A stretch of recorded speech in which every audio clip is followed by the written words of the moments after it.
संजय सिंह कुशवाहा जी, इस मंडल के महामंत्री श्री वेद प्रकाश अवस्थी जी, युवा मोर्चा के पदाधिकारी श्री राजन शुक्ला जी, श्री बच्चाराम तिवारी जी, श्री शिव भगवान जी, आदरणीय श्री भगवती प्रसाद शुक्ला जी, अमरेंद्र अवस्थी जी, इस बूथ के अध्यक्ष डल्लाराम कश्यप जी, इस ग्राम पंचायत के प्रधान जितेंद्र कुमार कश्यप जी एवं उपस्थित माताओं बहनों एवं प्रिय साथियों, सन 2014 में आप लोगों का अमूल्य मत और विश्वास पाकर के केंद्र में हमारे नेता इस देश के कण-कण में, इस जन-जन में व्याप्त, जिनको पूरे देश की जनता ही नहीं वरन सारे विश्व के व्यक्ति एक लोहा मानते हैं, एक लौह पुरुष मानते हैं, जिनकी वजह से विश्व में भारत का मान सम्मान बढ़ा है, ऐसे आदरणीय श्री नरेंद्र मोदी जी को आप लोगों ने प्रधानमंत्री पद पर बैठाया था। और उत्तर प्रदेश में सन 2017 में जिनके नाम से अपराधी या तो जेल का दरवाजा, जेल में आकर के, थाने पे आकर के भीख मांग रहे हैं कि हमें या तो आप जेल के अंदर डाल दीजिए, नहीं तो मेरा इनकाउंटर कर दिया जाएगा। अपराधी आज उत्तर प्रदेश के अंदर डरे हुए, सहमे हुए हैं। उत्तर प्रदेश के अंदर भय मुक्त, भ्रष्टाचार मुक्त प्रशासन जिनके नेतृत्व में है, माननीय योगी आदित्यनाथ जी को आप लोगों ने सरकार में बैठाया था। वो डबल इंजन की सरकार आज गांव, गरीब, किसान और महिलाओं के सर्वांगीण विकास हेतु सतत रूप से कार्य कर रही है। अभी विकास खंड के और समस्त विभागों के अधिकारियों के द्वारा आप लोगों को विकास की योजनाएं बताई गई।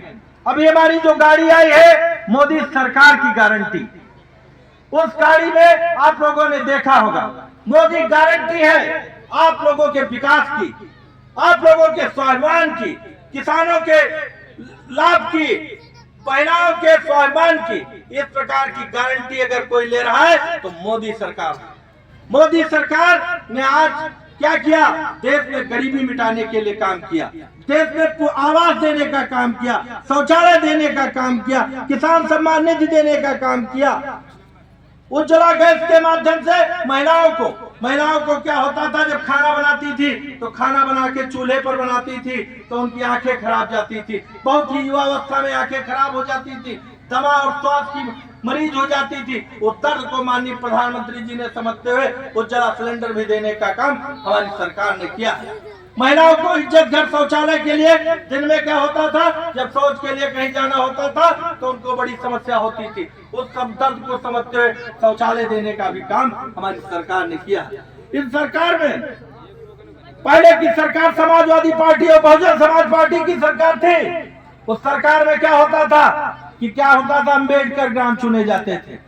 यहाँ अम्बेडकर ग्राम नहीं चुने जाते हैं, यहाँ समाजवादी पार्टी की गांव में समग्र ग्राम चुने जाते थे। लेकिन भारतीय जनता पार्टी की सरकार ने सभी ग्राम पंचायतों में जो गरीब है, जो पात्र है, सबको विकास योजनाओं का लाभ देने का काम हमारी सरकार ने किया। आप लोगों को ज्ञात होगा जब समाजवादी पार्टी की सरकार थी तो गुंडों का एक आपको याद होगा कि लखनऊ में एक सीओ को बोनट में बैठा करके उसको बांध कर मार दिया गया था। आज उत्तर प्रदेश की योगी सरकार में इस प्रकार का कोई अपराधी दुस्साहस नहीं कर सकता। हमारी सरकार निश्चित रूप से आप लोगों के सर्वांगीण विकास के लिए कार्य कर रही। हमारे माननीय प्रधानमंत्री जी जब से देश के अंदर प्रधानमंत्री बने हैं तो आप लोगों को मालूम है आज विश्व भारत के अंदर आतंकवाद, नक्सलवाद, भ्रष्टाचार जैसी समस्याओं का अंत हो गया है। पहले कांग्रेस की सरकार देश में हुआ करती थी। कांग्रेस की सरकार 10 सालों के शासन में केवल घोटाले थे। उनके घोटाले कौन थे? कॉमनवेल्थ घोटाला, 2G स्पेक्ट्रम घोटाला, राष्ट्रमंडल खेल घोटाला, सांसद खरीद घोटाला, यूरिया घोटाला, पेट्रोलियम पंप आवंटन घोटाला, आवास घोटाला। अगर घोटालों की एक लंबी श्रृंखला की जाए तो वो सरकार 10 सालों में केवल घोटालों का ही काम करती रही। उसी का परिणाम है आज अभी आप लोगों ने समाचार पत्रों के माध्यम से देखा होगा कि कांग्रेस के सांसद के घर 393 करोड़ रुपया और 100 किलो सोना और पता नहीं कितनी अवैध संपत्तियां पकड़ी गई। ये सब क्या था? इन घोटालों का पैसा इन कांग्रेसी सरकार, कांग्रेसी सांसदों और कांग्रेसी नेताओं के पास जा रहा था।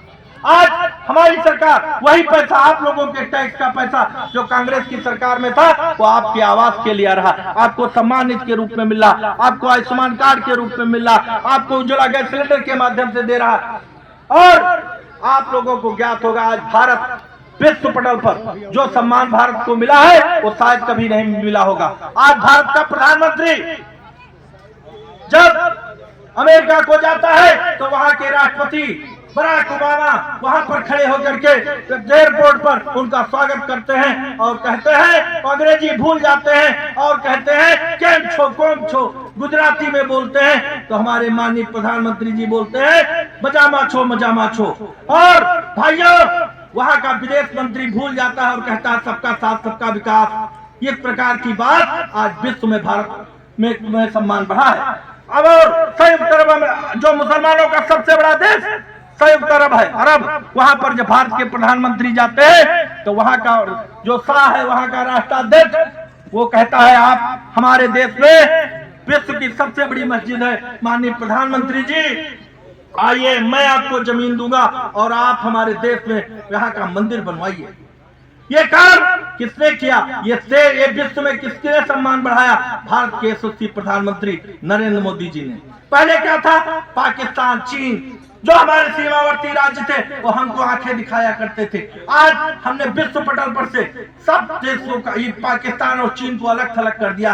हमारे नेतृत्व का परिणाम है आज G20 की अध्यक्षता करने का भी हमारे देश को सम्मान मिला। हमारे प्रधानमंत्री जी की अध्यक्षता में नई दिल्ली में बैठक हुई G20 की, उसमें हम विश्व के समस्त राष्ट्राध्यक्ष आए और इस प्रकार भारत का पूरे विश्व में सम्मान बढ़ा है। आप लोगों को मालूम होगा कि कश्मीर राज्य हमारे देश में है, वो क्या था? जब भारत और पाकिस्तान का बंटवारा सन 1947 में हुआ तो नेहरू जी कांग्रेसियों की गलत नीतियों के कारण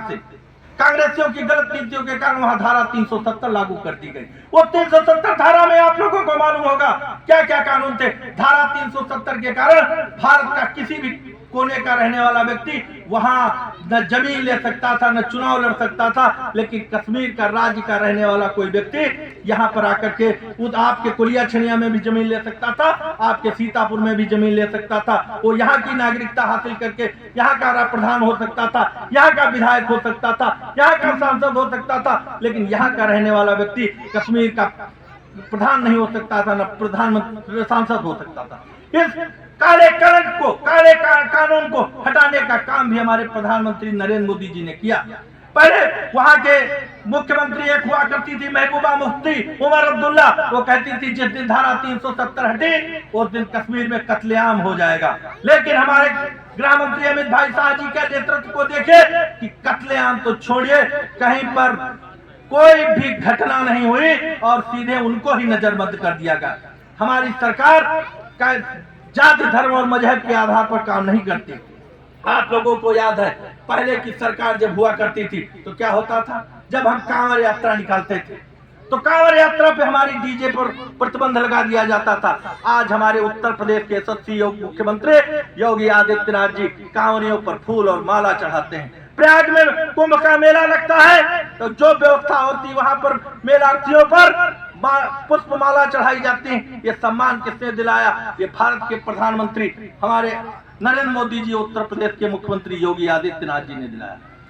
आज आप सबको याद होगा कि आज भव्य राम मंदिर अयोध्या में बन रहा है। पहले कहते थे भारतीय जनता पार्टी के लोग आते हैं और कहते थे कि मंदिर के नाम पर वोट दे दीजिए, वह मंदिर वहीं बनाएंगे, तारीख नहीं बताएंगे, समाजवादी पार्टी के लोग कहते थे। लेकिन आज अयोध्या में भव्य राम मंदिर भी बन रहा है। कुछ लोग हमारे देश के अपने लोग काशी गए होंगे, भव्य काशी में काशी विश्वनाथ कॉरिडोर बना है। अगर उज्जैन आप गए होंगे तो हमारा उज्जैन में भी बहुत भव्य कॉरिडोर बना। ये हमारे धार्मिक आस्था का प्रश्न है। ये धार्मिक आस्था को पहले हम लोगों को एक महज वोटर की भूमिका थी, तुष्टीकरण की राजनीति थी। एक विशेष वर्ग को सम्मान मिलता था, हम लोग केवल वोट की मशीन रह गए थे। आज उस वर्ग भेद को मिटाने का काम भी हमारी सरकार ने किया।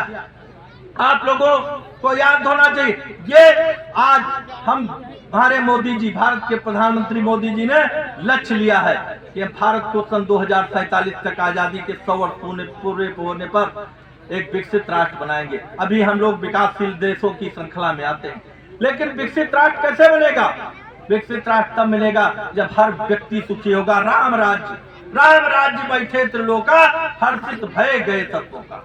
जब राम राज्य आएगा, जब गरीबी मिट जाएगी, दैहिक भौतिक तापा, कोई भी रोग न हो, सभी लोगों को न्याय मिले, इस प्रकार का जब कार्य होगा, जब राम राज्य, जो हमारे गांधी जी ने भी सोचा था, जो हमारे मूल हिंदू धर्म का, भारत का मूल धारणा है कि राम राज्य, जो राम का राज्य है वो सर्वोत्तम राज्य है, वहां पर सबके लिए बराबर न्याय है। इस प्रकार का जब राज्य की स्थापना होगी, तब आत्मनिर्भर भारत बनेगा। विज्ञान के क्षेत्र में, प्रौद्योगिकी के क्षेत्र में, कला के क्षेत्र में, अंतरिक्ष के क्षेत्र में, सब कहीं अपने पर होंगे, विदेशों पर निर्भरता खत्म हो जाएगी, तब हम एक आत्मनिर्भर राष्ट्र बनेंगे। और इसमें सबका जन सहयोग भी अपेक्षित है। आप लोग भी अपने बच्चों को शिक्षित करिए, जो आपको अधिकार बताए गए हैं, जो आप सरकार, आज क्या था कि सरकार की योजनाएं आपके दरवाजे आई हैं, पहले आपको सरकार के पास जाना होता था, आज सरकार की योजनाएं आपके पास आई, आपको जानकारी देने के लिए आई हैं, क्या क्या योजनाएं चलाई गई, कहीं पर लेन देन की बात नहीं है। आप अपनी योजनाओं को जानकारी रखिए और उनका लाभ उठाइए, और तभी देश का विकास हो सकेगा। मैं इन्हीं बातों के साथ अपनी बात समाप्त करता हूं। यदि कोई बोलने में गलती हुई हो तो क्षमा कर देना। भारत माता की। थोड़ा सा 1 मिनट आप लोग, सभी लोग खड़े हो जाए। भारत को 2047 तक आत्मनिर्भर और विकसित राष्ट्र बनाने के सपनों को साकार करेंगे। गुलामी की मानसिकता को जड़ से उखाड़ फेंकेंगे। देश के समृद्ध विरासत पर गर्व करेंगे। भारत की एकता को सुदृढ़ करेंगे और देश की रक्षा करने वालों का सम्मान करेंगे। नागरिक होने का कर्तव्य निभाएंगे। भारत माता की, भारत माता की जय। जय श्री राम, जय जय श्री राम। अगला नाम है रामदेव सुखई।